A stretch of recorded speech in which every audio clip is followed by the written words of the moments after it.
Assalamualaikum warahmatullahi wabarakatuh. Perkenalkan, nama saya Rubia Cinta Ningtyas. Saya berasal dari kelas 11 fase F5. Jadi hari ini saya akan menjelaskan tentang jurnal penyesuaian. Nah, jadi jurnal penyesuaian itu apa sih? Jurnal penyesuaian adalah catatan keuangan yang dibuat pada akhir periode akuntansi untuk menyesuaikan saldo akun tertentu agar mencerminkan jumlah yang sebenarnya sebelum laporan keuangan disusun. Nah, jadi di sini jurnal penyesuaian tuh tujuannya apa sih? Yang pertama, untuk memisahkan biaya yang sudah menjadi beban di suatu periode akuntansi dengan yang belum. Nah, yang kedua, dilakukan untuk memisahkan pendapatan yang sudah menjadi hak perusahaan dan yang belum. Nah, selanjutnya di sini ada akun apa aja sih yang bisa dibikin menjadi jurnal penyesuaian. Nah, yang pertama ada beban dibayar di muka, yang kedua pendapatan diterima di muka, yang ketiga beban terutang, yang keempat ada pendapatan terutang, yang kelima penyusutan aset tetap, yang keenam perlengkapan, dan yang terakhir ada piutang tidak tertagih. Nah, selanjutnya di sini ada contoh soalnya. Jadi soalnya adalah pada Januari 2019, Tuan Akuntan mendirikan sebuah salon dengan nama Kamilau.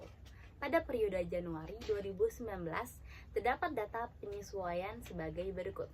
Nah, yang pertama, peralatan yang diperoleh dengan harga 13 juta rupiah disusutkan dengan taksiran umur ekonomis 1 tahun dan nilai residu 1 juta rupiah. Nah, yang kedua, dibayar di muka untuk asuransi gedung dengan masa 1 tahun terhitung sejak 1 Januari 2019 hingga 31 Desember 2019 sebesar 24 juta rupiah.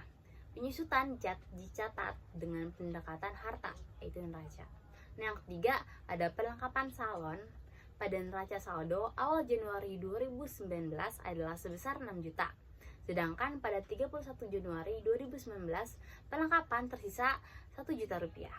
Nah, yang keempat, diterima pendapatan dibuka untuk rias artis secara berkala selama 6 bulan sebesar 6 juta rupiah. Lalu setiap bulan salon tersebut menerima 1 juta rupiah.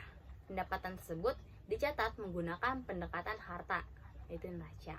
Yang selanjutnya ada pada tanggal 31 Januari 2019 terdapat 5 karyawan yang belum menerima gaji. Setiap orang memiliki hak atas gaji sebesar 2 juta rupiah. Selanjutnya, atas pinjaman uang dari rekan Tuan Akuntan, Salon Kemilau memiliki hutang bunga sebesar 500.000 setiap bulannya selama 1 tahun. Nah, yang terakhir, pada akhir Januari 2019, Salon Kemilau belum membayar tagihan listrik dan air sebesar 250.000. Nah, di sini ada tabel jawabannya dari jurnal penyesuaian Salon Kemilau. Yang pertama ada di sini tabel pertama tuh ada keterangan, tabel kedua ada debit, dan tabel terakhir tuh ada kredit. Yang pertama kan ada beban penyusun peralatan, yang kedua beban asuransi, yang ketiga ada beban perlengkapan, yang keempat pendapatan diterima di muka, yang kelima beban gaji, yang keenam beban bunga, dan yang terakhir beban listrik dan air. Nah, jadi antara debit dan kredit jumlahnya harus balance. Nah, selanjutnya di sini ada pembahasannya. Yang pertama yaitu peralatan yang diperoleh dengan harga 13 juta disusutkan dengan taksiran umur ekonomi 1 tahun dan nilai residu 1 juta rupiah. Kenapa ditulisnya hanya 1 juta rupiah? Karena yang disusutkan dari barang tersebut hanya 1 juta setiap tahunnya. Jadi 1 tahun tuh hanya 1 juta. Terus selanjutnya di sini ada dibayar di muka untuk asuransi gedung dengan masa 1 tahun terhitung sejak 1 Januari 2019 hingga 31 Desember 2019 sebesar 24 juta rupiah. Penyusutan dicatat dengan pendekatan harta. Jadi di sini ada beban asuransi dan asuransi dibayar di muka. Kenapa hanya ditulis 2 juta di debit dan kredit?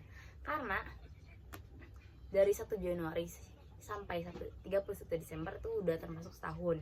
Jadi setahun itu tuh hanya 24 juta.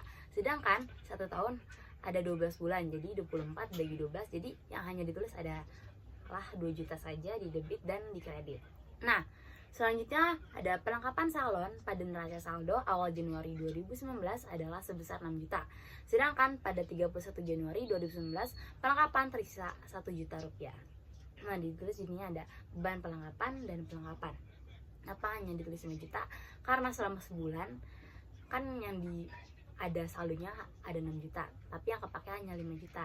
Jadi yang ditulis di jurnal penyesuaiannya hanya 5 juta, yaitu saldo yang terpakai. Nah, selanjutnya diterima pendapatan di muka untuk kreasi artis secara berkala selama 6 bulan sebesar 6 juta. Lalu setiap bulan salon tersebut menerima 1 juta. Pendapatan tersebut dicatat menggunakan pendekatan harta. Gitu. Nah, jadi di sini ada pendapatan diterima di muka dan pendapatan jasa. Karena selama 6 bulan salon Kemilau merias artis secara berkala selama 6 bulan mendapat sebesar 60 juta pendapatannya. Lalu setiap bulan salon tersebut menerima 1 juta. Jadi yang hanya ditulis adalah 1 jutanya saja di debit dan di kreditnya. Nah, selanjutnya pada tanggal 31 Januari 2019 terdapat 5 karyawan yang belum menerima gaji.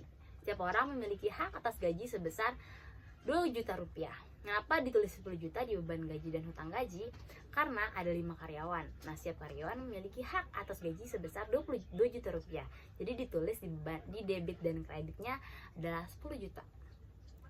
Nah, selanjutnya atas pinjaman uang dari rekan tuan akuntan, salon Kemilau memiliki hutang bunga sebesar 500.000 setiap bulannya selama 1 tahun. Nah, jadi di sini ada beban bunga dan hutang bunga.